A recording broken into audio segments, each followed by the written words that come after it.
Hoy día vamos a estar compartiendo en el Salmo 21, si lo queréis abrir ya.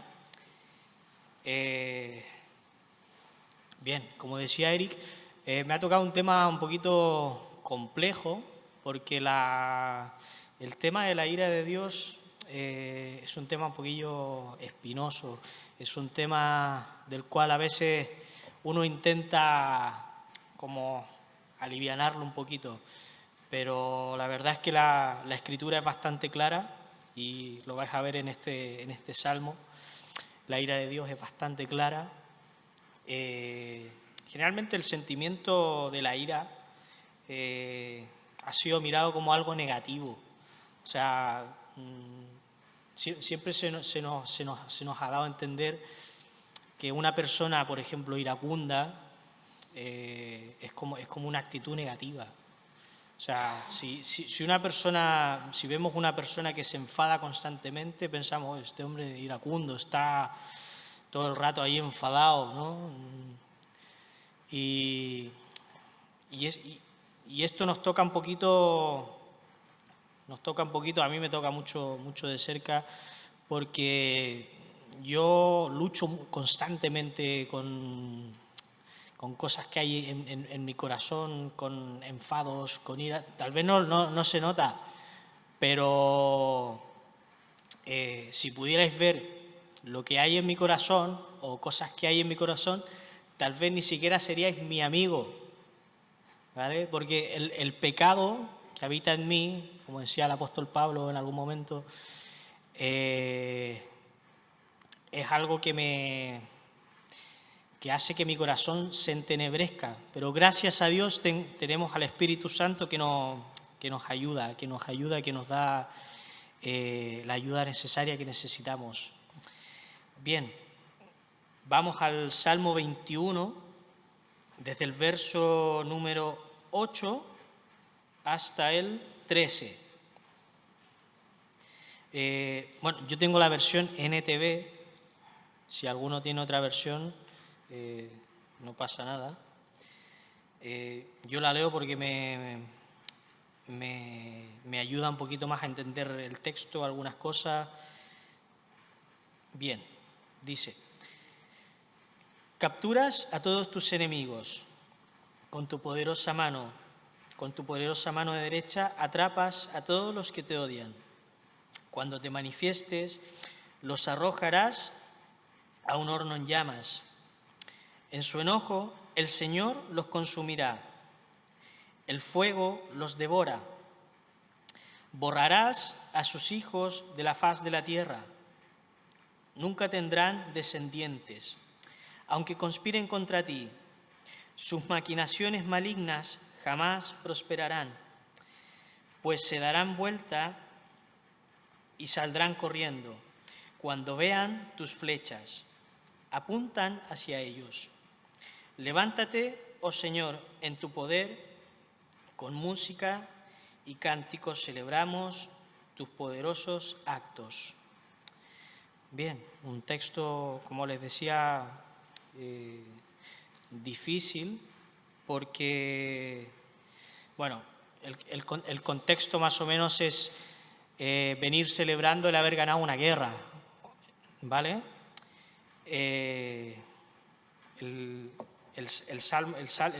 salmista David celebra el hecho, de hecho, si lees al principio, dice: cuánto se alegra el rey en tu fuerza, oh Señor, grita de alegría porque tú le das la victoria, ¿vale? Habían ganado, venían celebrando, y con todo este tal vez fervor de la guerra, enviando a sus enemigos para que Dios los condene, ¿vale? Yo titulé pequeño sermón La ira de un Dios misericordioso, que es como un poquito, contrasta un poquito. Dice, yo buscando alguna referencia en internet acerca de cómo se define la ira, y decía que es un sentimiento de enfado muy grande y violento, Sentimientos es un sentimiento reaccionario a ciertas situaciones. Así se define en Internet. La ira de Dios no es un sentimiento injustificado como el de los seres humanos, en la mayoría de sus casos. En general, la gente tiene la tendencia a pensar que la ira de Dios es desatada frente a un comportamiento que puede variar según la maldad de la persona, cuando en realidad la ira de Dios se justifica y se revela como acción al vencer el mal o al pecado. Meditando un poquito en el texto, no podía sino trasladarme un poquillo hacia lo que es el Génesis. Y me di cuenta de una cosa, que el pecado al mundo entró por una mentira. Por una mentira. O sea, algo con lo que tal vez tú y yo hemos tenido que convivir en algún momento. Yo cuando pequeño recuerdo que en travesuras como pequeño uno no lo ve tan grave. Yo no vengo de una familia cristiana, pero yo mentía a veces a mi madre o a mi padre. Entonces, una sola cosa, una sola mentira le arrebató al hombre y a la mujer el hecho de estar en una relación constante con su Dios. Y luego de esta mentira vino lo que es la desobediencia. Y luego de la desobediencia vino lo que es la muerte. O sea, el ser humano, pudiendo tener en esta relación constante con su Dios, desobedeció a Dios, hizo caso a la serpiente antigua, al diablo, y tomó la decisión por sí mismo. Y esto fue condena de muerte. Esto contrasta un poquito con lo que Jesús vino a hacer en la tierra, y es el hecho de que Jesús es la verdad. Contrasta con la mentira con la cual el ser humano fue engañado.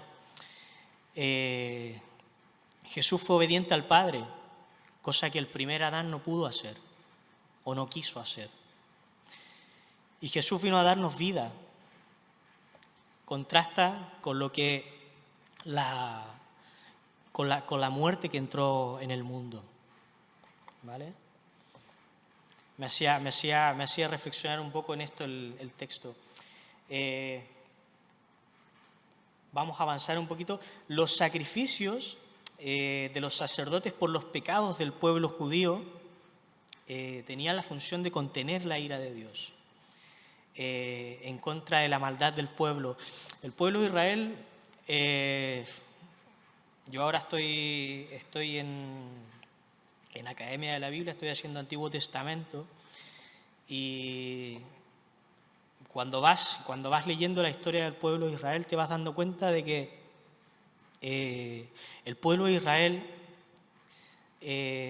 si bien es cierto, hay momentos en los que obedece a Dios, en los que adora a Dios, hay momentos en los que se rebela contra Dios y no quiere estar con Dios.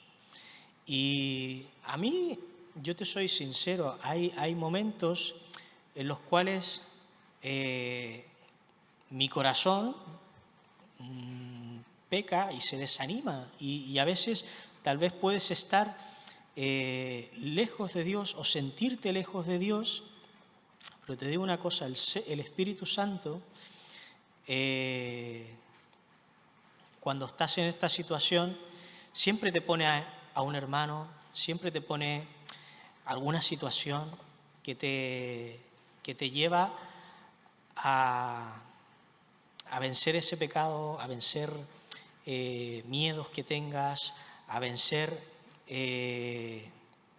luchas que haya en tu corazón, y te animo que puedas ver ayuda en tus hermanos, que puedas ver ese apoyo en tus hermanos cuando te tiendan la mano. No cierres tu corazón, Porque muchas veces tenemos la tendencia a cerrar nuestro corazón. Yo muchas veces he cometido el error de un poco cerrar mi corazón y esto me aparta de la comunidad. Entonces, te animo a que si estás pasando por alguna situación difícil o si estás pasando por alguna situación en la cual dices, ostras, he pecado mucho, el Señor, ¿cómo me va a perdonar? Ten la fe y la confianza de que el Señor te va a perdonar. Si Dios pudo perdonar a un pueblo tan pecador como el pueblo de Israel y tan pecador como lo somos nosotros, si Dios me pudo perdonar a mí, también lo puede hacer contigo. Si Dios puede cambiar tu vida, también la puede hacer contigo. Quisiera que abrieras también en Éxodo, capítulo 12, del verso 12 en adelante. Éxodo 12, perdón. Esto lo tengo aquí apuntadito. Aquí. Bueno, voy a leer del 11 en adelante, ¿vale? Dice, estas son las instrucciones para cuando coman esa comida. Estén totalmente vestidos, lleven puestas las sandalias y tengan su bastón a la mano. Coman deprisa, porque es la Pascua del Señor. Esa noche pasaré por la tierra de Egipto y heriré de muerte a todo el primer hijo varón y a la primera cría macho de los animales en la tierra de Egipto. Ejecutaré juicio contra todos los dioses de Egipto, porque yo soy el Señor. Porque la sangre sobre los marcos de las puertas servirá de señal para indicar las cosas donde ustedes estén. Para indicar las casas donde ustedes estén. Cuando yo vea la sangre, pasaré de largo.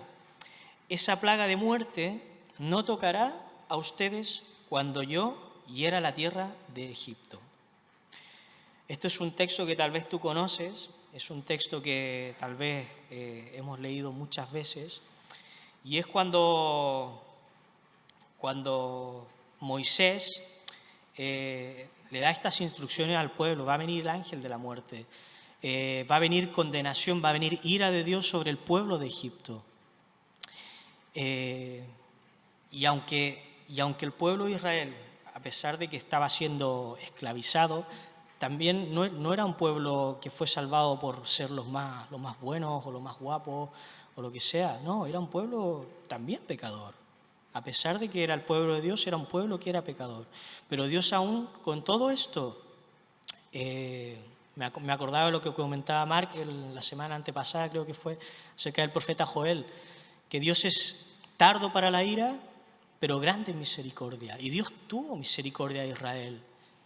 No así con Egipto, porque estaba esclavizando a su pueblo. Y Dios mostró su ira matando también a los hijos, a los animales y a los varones del pueblo de Egipto. Es una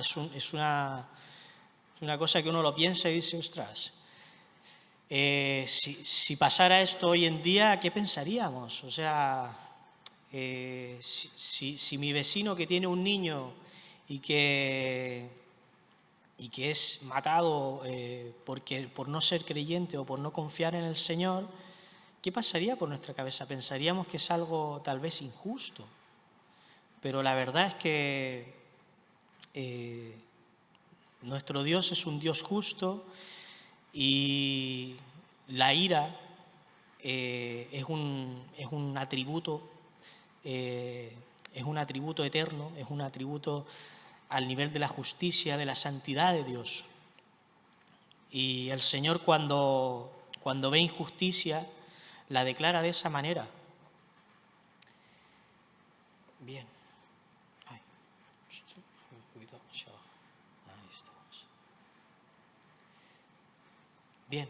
La ira de Dios fue descargada en favor de la liberación de la esclavitud de su pueblo. A pesar de la desobediencia de los seres humanos, Dios es lento para la ira y grande en misericordia, como os decía. Esta misma esclavitud del pecado fue la misma razón por la que Cristo celebró la Pascua con sus discípulos, anunciándoles su muerte y la necesidad de ella, ya que sin su muerte la salvación eterna por los pecadores no podría haber sido efectiva. Esta fiesta, que fue inaugurada en el Éxodo, en la salida del pueblo de Dios de Egipto, se siguió celebrando a través de los años hasta que cuando Jesús vino y se reunió con sus discípulos antes de morir, vino a consumar con sangre, con la cruz, el acto que tú y yo necesitábamos, una salvación que necesitábamos, una salvación que no podría ser efectuada por otra persona sino por Dios mismo, porque la ira de Dios no podía ser acallada sino por Dios mismo. Y gracias a Dios por eso, gracias a Dios porque Él decidió tomar ese papel por nosotros, porque ni tú ni yo podríamos haber sido colgados en un madero, porque ni tú ni yo somos santos, ni tú ni yo tenemos la capacidad que tuvo Cristo, la resistencia humana, porque Cristo también se hizo humano, Dios mismo se encarnó y se hizo humano y pagó el precio que tú y yo merecíamos, un precio por la desobediencia, un precio por hacer caso a una mentira. ¿Vale? Jesús es nuestra Pascua de resurrección. Sin Él y sin su derramamiento de sangre, nos hubiera sido imposible por nuestras fuerzas salvarnos de la ira santa de Dios.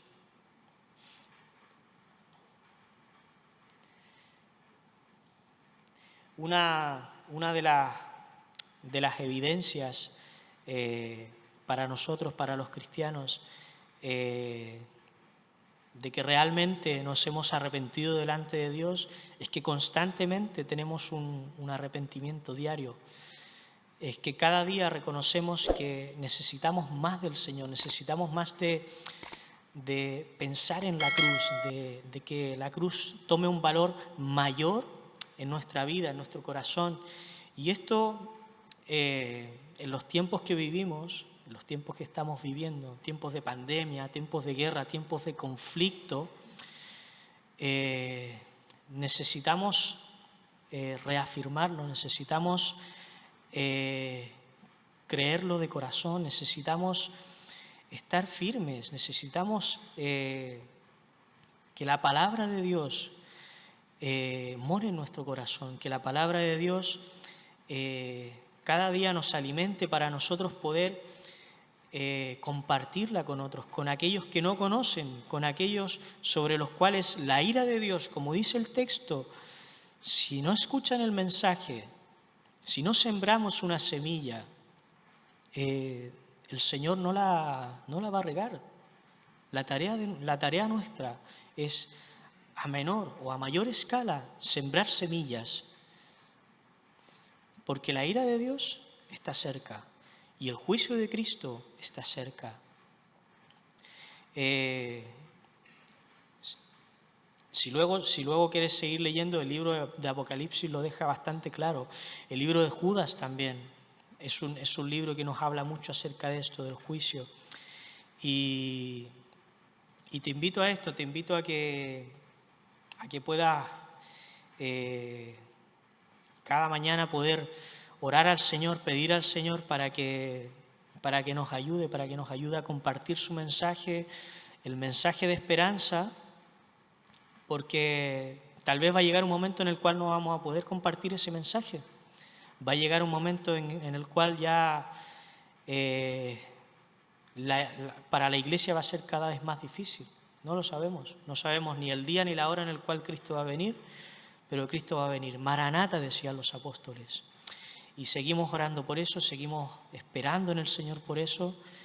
Yo sigo cada día dándole gracias al Señor, porque a pesar de que la vida tiene obstáculos, la vida tiene cosas difíciles, Él siempre está presente. Me tocó esta semana estar en un directo con un chico, estuve presenciando un directo que está ahí en Ucrania, Igor se llama. Y este chico decía algo fundamental, y es el hecho de que a él no le serviría escapar de la guerra, por decirlo de alguna manera, y dejar a la gente, a sus amigos, a la gente que está sufriendo atrás. Él decía que la iglesia en este caso es la cara de Dios, la iglesia en este caso es los ojos de Dios, las manos, los pies y las orejas, y la voz también. Y esto nos tiene que animar, nos tiene que dar la fortaleza para seguir orando, para seguir constantes en la fe. La iglesia generalmente, cuando es apretada, cuando es hostigada o cuando es machacada, por decirlo de alguna manera, es cuando más se hace fuerte, porque se une. Los hermanos, cuanto más nos machaquen, parece que la iglesia más se une. Y esto es una característica hermosa. Quisiera dejarlo, con un par de preguntas para terminar. Bien, el par de preguntas dejo aquí. Bien, la primera es, ¿vivo realmente como si Dios me hubiese rescatado de su ira en Cristo? Y la segunda, ¿cómo este salmo me anima y me da esperanza? Te la dejo aquí para que...